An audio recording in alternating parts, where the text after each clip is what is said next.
I'm Cheryl Hawkins. Welcome to Solutions, the series that highlights the incredible work that nonprofits do every day to help solve problems in our communities.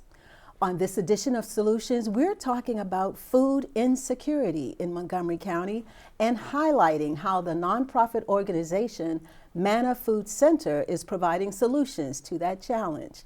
Since 1983, Manna Food Center, a designated food bank in Montgomery County, has been a leading grassroots nonprofit organization with the mission to end hunger in the county through food distribution, education, and advocacy. Since its founding, the organization has grown from serving hundreds of people each year to serving over 37,000. Let's take a look at their story. For 40 years, Manna has been dedicated to a vision of food for all. And we work toward that vision based on three pillars of our mission. We share food, we educate folks on how to shop and cook on a budget, and we address the reasons why people have to turn to us in the first place. When I think of all Manna's programs today, I am so proud of what we've been able to accomplish together. Neighbors can choose food that works for their families at our markets and at 5 choice pantries. We have pop-up pantries. We provide transportation assistance to folks who can't get to us. We have a new voucher program, partnering with 15 community markets. There's our food rescue program. And we purchase and share produce grown by dozens of local farmers.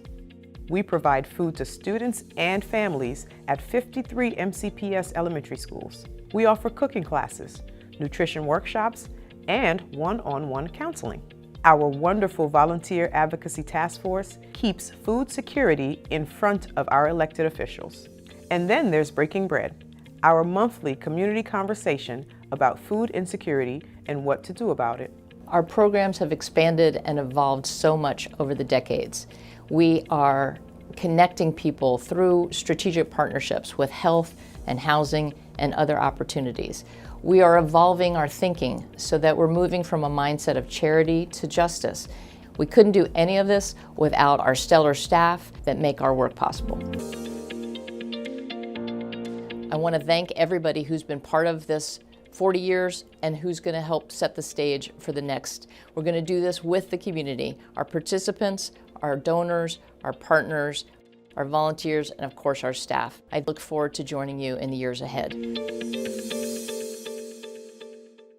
And now joining me in the studio to talk about the work of Manna Food Center is Jenna Umbriac, Director of Programs at Manna Food Center. Jenna is a trained dietitian who uses her background to guide the direction of many programs at Manna Food.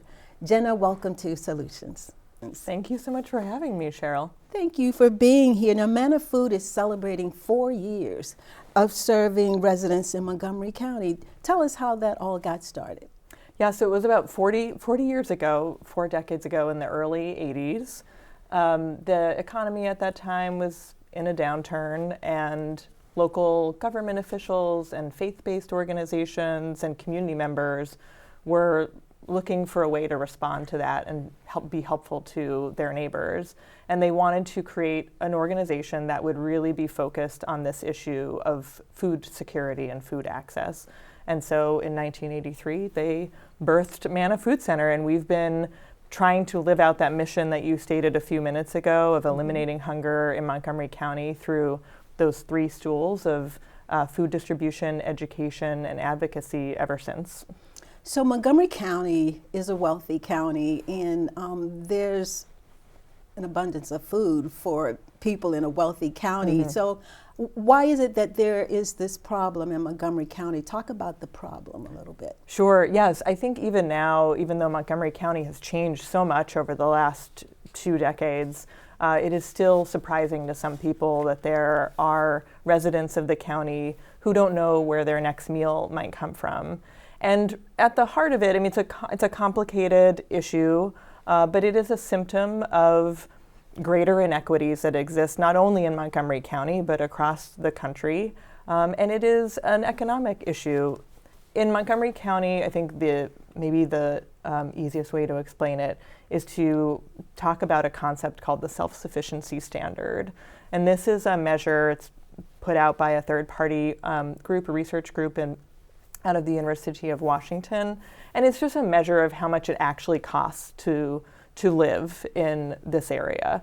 And they measure the cost of childcare, healthcare, housing, I mean, things that carry a pretty hefty price tag in Montgomery County.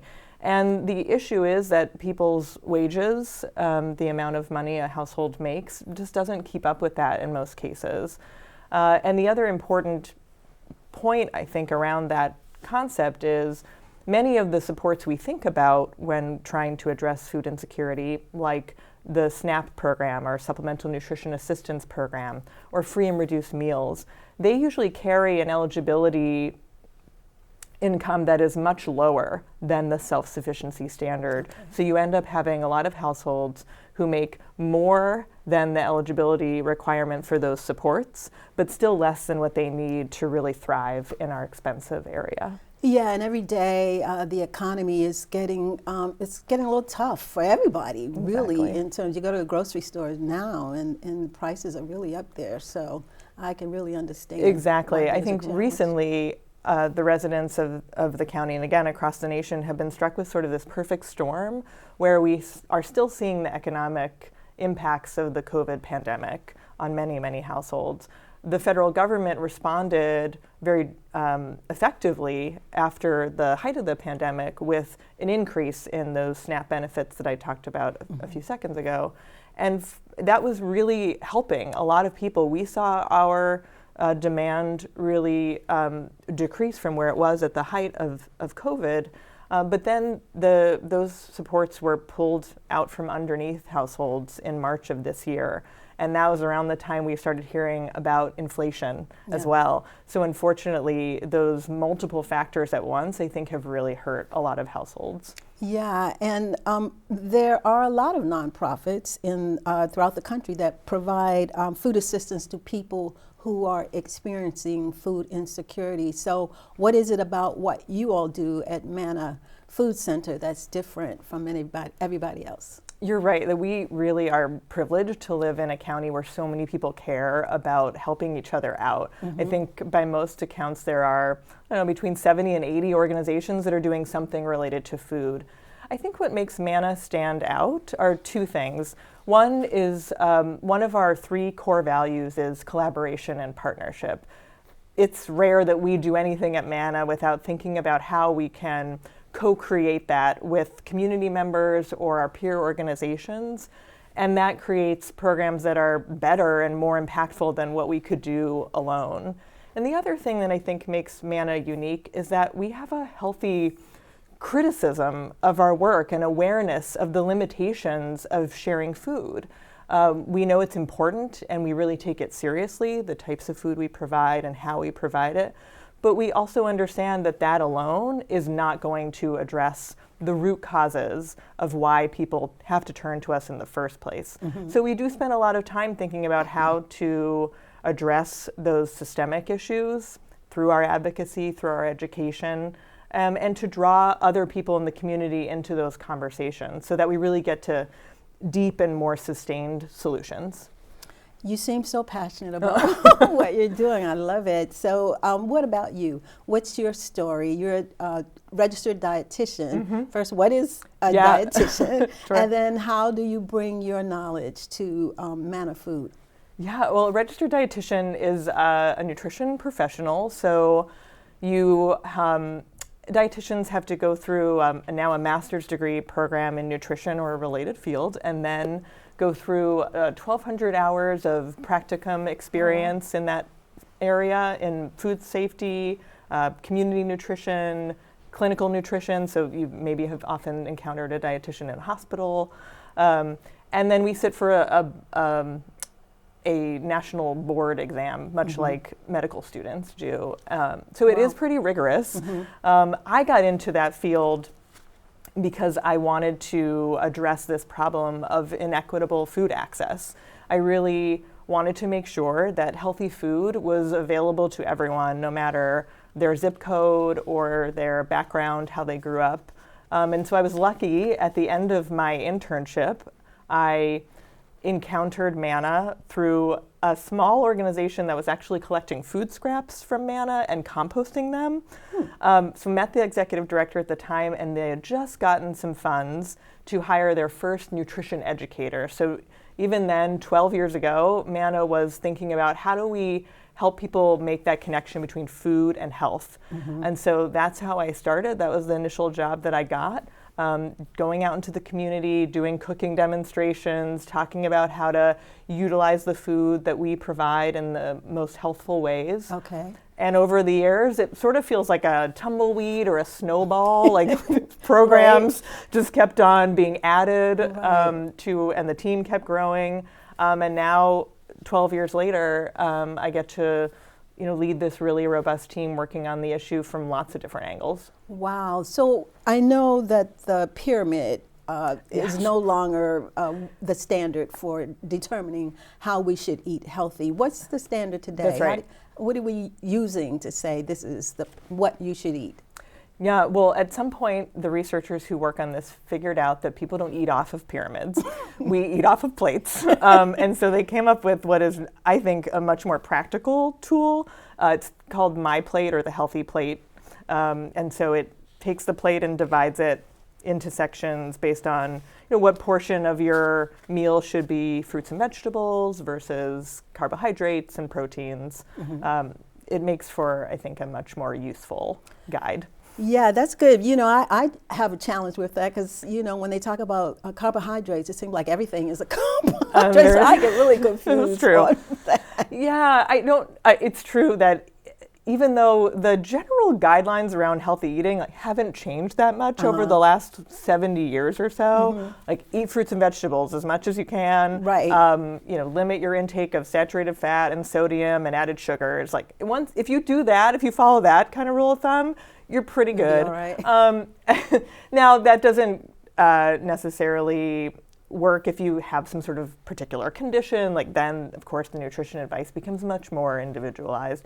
But through our programming at Manna, what we're trying to do is really just cover the basics for folks, make sure that people are able to utilize the food that we provide, especially if it's not something that they might be familiar with. We provide a real assortment of fresh fruits and vegetables that might not be as well known to, especially people who have emigrated here and are, used to a particular variety of items grown in their home country. So we have an obligation, I think, to help introduce people to new foods and also give them the tools to prepare those foods in healthy ways. And you talked about that you do collaborate with other nonprofits. What are some of those organizations that you partner with? Oh gosh, I'd be afraid to leave anyone out. There are so many. Some of the partnerships we've created more recently are to make sure that we know Manna does food. That's what we do best. That's really our main focus. But we're also very aware that if somebody's coming to us because they have a need related to food, they most definitely have other needs for different supports, whether that's with rental assistance or primary health care, mental health, behavioral health services. So what we really like to do is do what our core services as well as we can, and then bring in those other partners to make it easy for folks to connect to any of those other services as well. So we're not quite at the point of developing a one-stop shop, but we do want to make it easy for people so they don't have to go 10 different places to find, the 10 different services that they need. So sum up your core mission for me, if you can. Distribution, education, advocacy. That's the core of your mission. Talk about that. How do they flow? One into the other? When you say sum up, I'm thinking, okay, how long do we have? So food distribution is what we're really known for. That is the way that we're actually sharing food with community members, or we're putting more money in their pockets to buy food. So the different ways we do that, kind of briefly, are we have our Food for Families program. That is where households, any resident of the county, can seek a monthly food support. So it can be, in some cases, in a prepackaged couple of boxes, an assortment of pantry staples, fresh items, frozen meat and eggs, enough to support your family for a few days to a week, just to be a supplement if your food stamp or SNAP benefits have run out or you've hit, a hard patch. We also share food through schools. One of our major partners is Montgomery County Public Schools. So we have pantries and a weekend bag program where we're providing food to families that way. And then our other big food distribution component that involves partnerships is the ways that Manna provides food to our peer organizations. And we're going to pause right Sure. there. I gave you a whole bunch to You sum sure up did. in that 1 minute, but we're going to take a short break. And when we come back, we'll talk more about the programs offered at Manna Food Center. Stay with us. We'll be right back.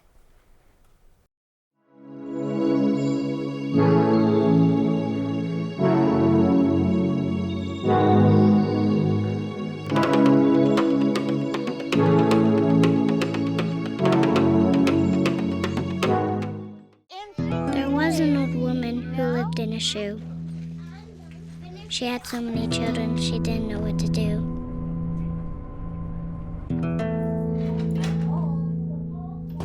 She gave them some broth without any bread and kissed them all soundly and put them to bed. Hunger is a story we can end. End it at feedingamerica.org. Welcome back. I'm Cheryl Hawkins. You're watching Solutions, the series that highlights the great work that nonprofits do in our communities. On this episode, we're talking about food insecurity, and my guest is Jenna Umbriac, Director of Programs with Manna Food Center. And so before we went to the break, you were summing up the core of your mission. We talked about the distribution of food. So finish up there for us. Sure. Yeah, I think I was discussing the ways we share food with our peer organizations. Yes. So we have two main ways we do that. One is our Farm to Food Bank program. We buy local food from our county producers. We give that to other peer organizations for free. And Community Food Rescue, which focuses on recovered and donated food in that same way. And then the other two legs of the mission, education, that is both our nutrition education as well as the ways we educate people about the issue of food insecurity in Montgomery County. And lastly, advocacy, as the name would suggest. This is how we speak up about the policy changes that need to happen to make sure that people don't need to seek food assistance, for the rest of their lives. Right. So let's delve in a little deeper into the programs and how they correlate to your core mission. Give us a little information about the education programs you have in connection with Montgomery County schools. Sure.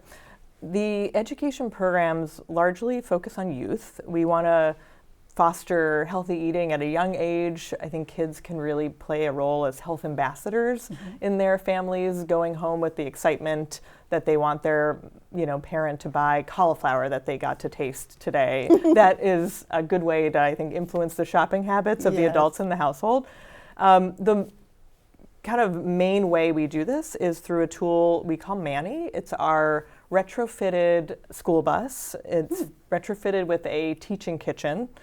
So we take the school bus to our MCPS schools, and we're able to teach kids a couple classes throughout the school day, really hands-on lessons about nutrition and about healthy eating. And so it's super fun, and the kids love it.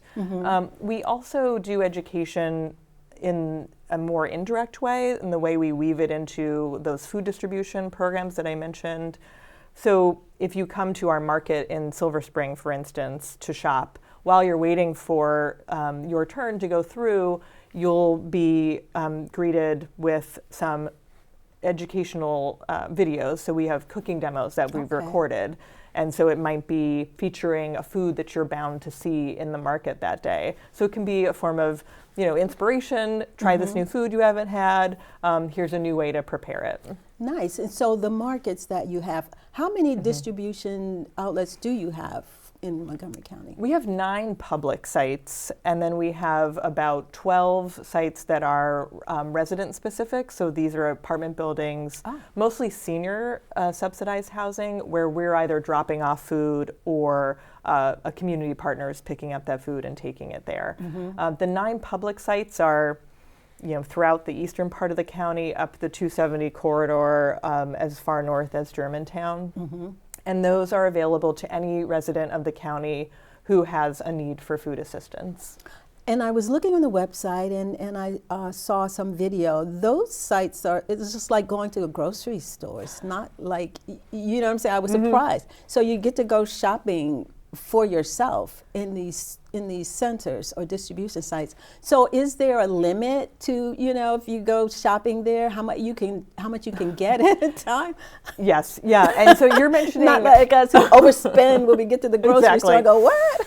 we have seen, in fact, when we started, we were using a model where there was kind of a mock budget that everyone had as a way to control. We figured out that was sort of it didn't work super well, so we've gotten rid of that. But there need to be, unfortunately, sort of upper limits. We do try to provide additional items to larger household sizes, but at some point, our inventory just doesn't support people taking, as much as they want. So you're referring to our market, which the sort of flagship version of that is in our Silver Spring location. We rent that space, so we were able to outfit it like a small grocery store, just as we always wanted to do. That was many years in the making.